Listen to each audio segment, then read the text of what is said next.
Hi there. Today I'm going to do a video about how I became vegan. I've been vegan for over 10 years now, and it's been a long process for me.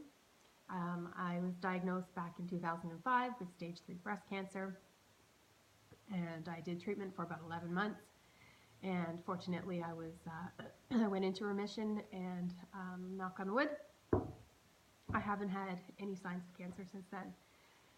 Um, I will tell you that when I was going through cancer or my treatment, actually at the beginning of my treatment, my oncologist told me that with the treatment that I was about to do, the chemo treatment that I was about to do, I'd probably put on about 15 pounds. And not to worry because after the treatment, I could lose the weight. So, better health over weight issues wasn't a problem with me. So, I did the treatment, and 11 months later, I finished, and sure enough, I had gained the 15 pounds. I had tried a few different ways to try to drop the weight. I started walking to work. I walk about half an hour to get to work rather than drive, and that was through the winter months. So that wasn't fun, but I did it. I was kind of at a rock bottom moment at that time, and thought I have a desk job. I have to get more exercise into my daily routine. So that was fine, but I was finding that I wasn't actually losing any weight. I'd also had two very young children, one about, at the time of my diagnosis, one about 9 months old, and the other one about a year and a half or two or something like that, can't remember. And I thought, you know what, I need to get on a healthier path. I was omnivore, and I've always been a big eater. I've always liked food. So for me, I needed to figure out if I'm going to eat so much, maybe I need to watch what I'm eating. I have never had a sweet tooth. I don't know how I managed that, but I've never really been a person to eat candy or other junk food. My vice really is chips. I have a salty palate. So it's of no issue for me to like open up a bag of chips and finish it in one sitting. Not a big deal. But I know that that's not really a healthy thing to do, so I limit to the number of times that I do that. But that doesn't mean that I don't enjoy chips a couple, maybe even a few times a week at that time. So here I am trying to figure out where I'm going to go on my healthy path. And luckily, I had a husband at the time who was just incredibly health conscious, and he was fit and just really wanting to help me get better and get on a healthier path. We started going to the gym together, and he was really very encouraging. Unfortunately, 5 years after my own diagnosis, my husband was diagnosed with colon cancer, and it was very aggressive. And unfortunately, he lost his battle 2 years after his diagnosis. So here I am, and I've had to raise our three children. Yeah, three. We have three boys, and after my cancer diagnosis, I went on to have a third child.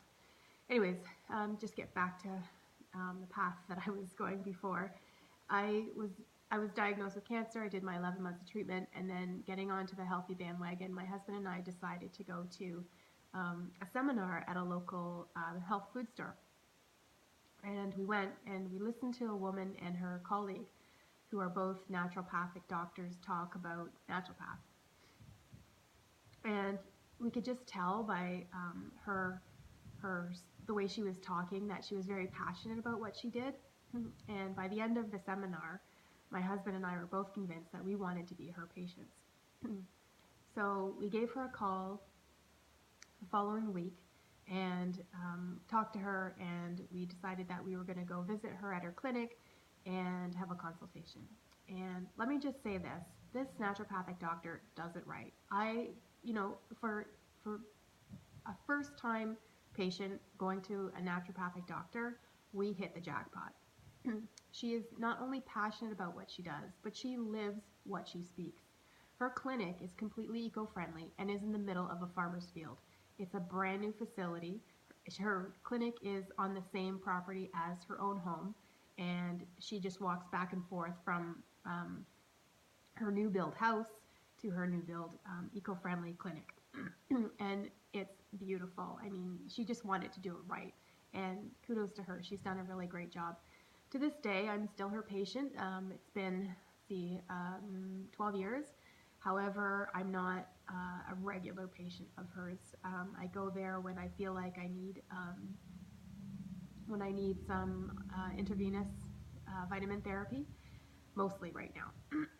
So, anyways, she uh, she basically helped us get onto this healthy path, and she herself would talk about eating foods that are organic or farm grain animals, if that's the route you want to take.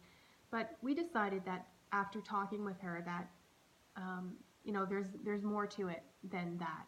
And on my husband's own um, decision, he decided that he was going to try and investigate the vegan road.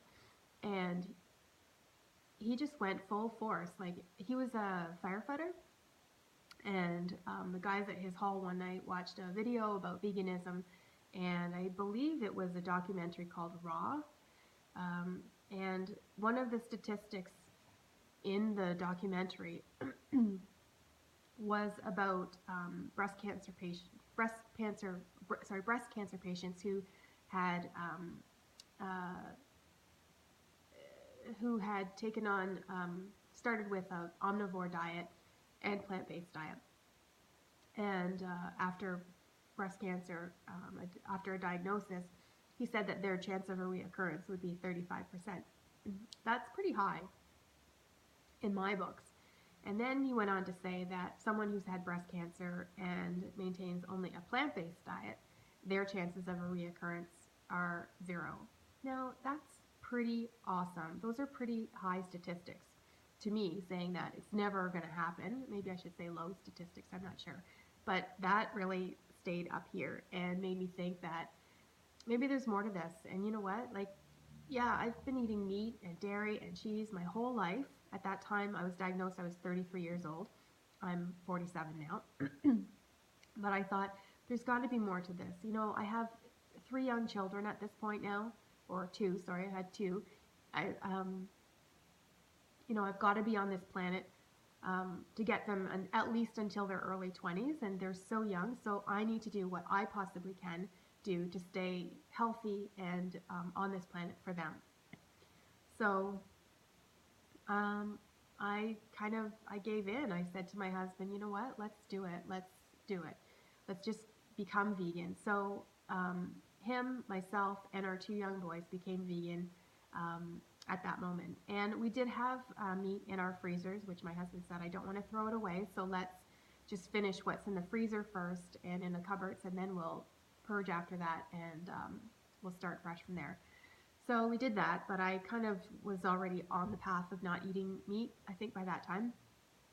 The hard parts for me were giving up probably dairy, cheese, yogurt, I guess, which I think that's hard for, cheese is really hard for a lot of people. I've heard that there are addictive qualities in cheese, and that's, I don't doubt it, because that's how I felt. I felt like I'm always reaching for the cheese, and it's just not good for you. So fast forward, I went down the vegan road October, November of 2008, and in about, I guess, February of 2009, I went back to my naturopath and I did some testing, dark field analysis and BTA testing, and they just showed that my immune system by that time was in a really good place. My blood cells were looking really, really good. The walls of my blood cells were looking really, really good, more healthy than they had been. They were damaged from chemotherapy. So I told her that I wanted to have a 3rd child, and I didn't feel like my family was complete yet at that time.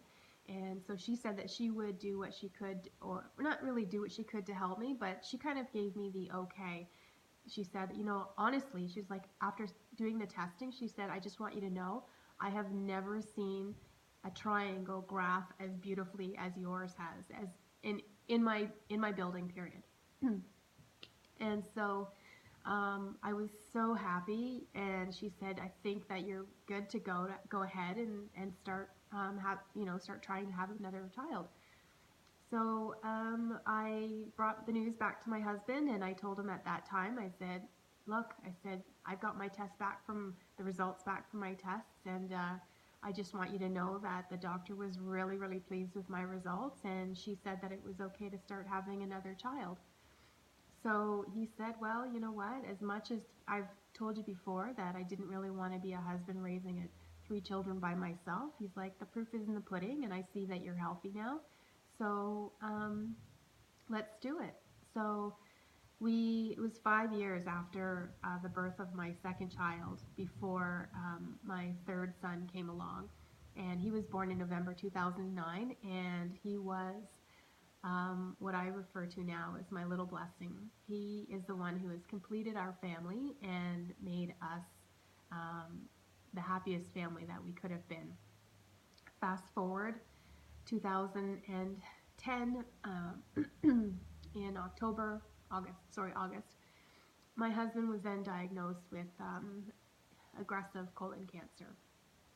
And he fought that for 22 months before he passed away. Now, with him, his cancer was in a more invasive area than where mine was. Mine was more like an appendage. It was breast cancer. You know, I could have just cut the breast off and still lived. His was in his organs, and it was a much more difficult battle to fight.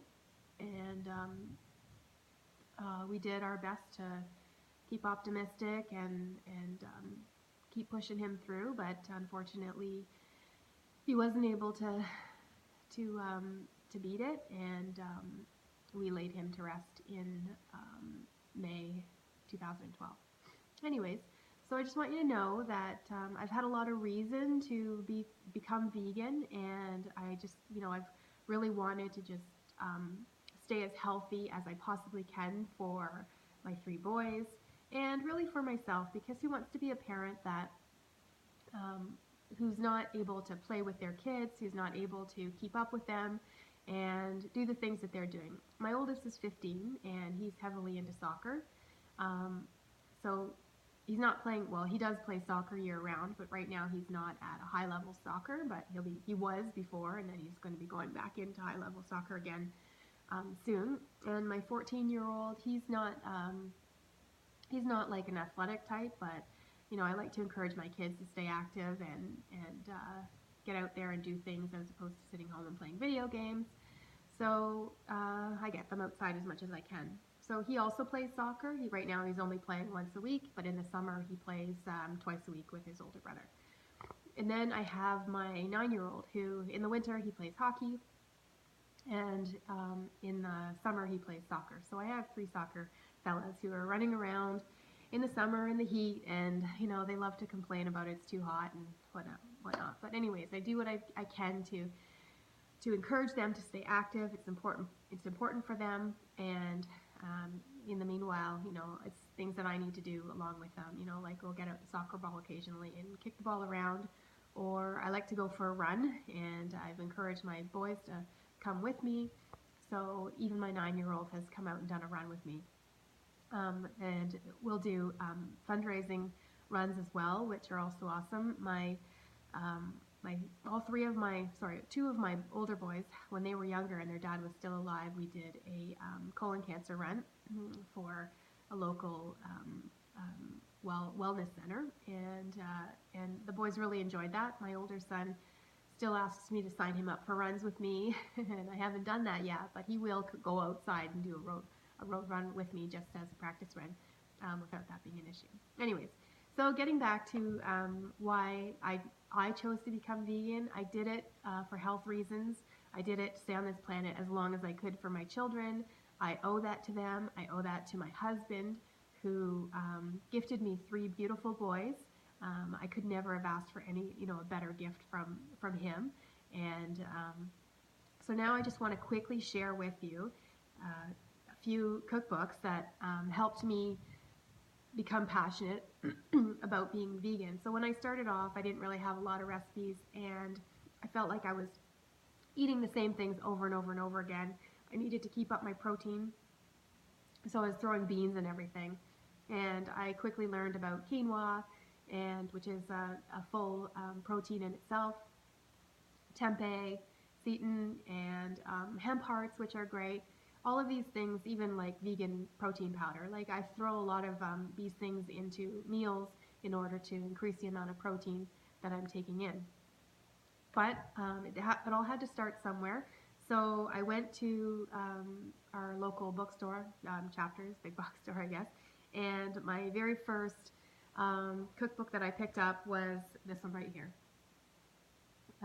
It is called Vegan Omicon. I don't know, Vegan Omicon, the Ultimate Vegan Cookbook. I spent, hours walking the aisles of Chapters, just looking at all of their vegan cookbooks, just to find one that I could start with. This one does not have any pictures in it, so that was a little bit discouraging. But as I was reading through it, I just found that there were recipes in there that I was excited about making and some go-tos. And in the beginning of this book, it tells you about some pantry staples that you should always have in your cupboard as a true vegan. So this book has been really helpful for me.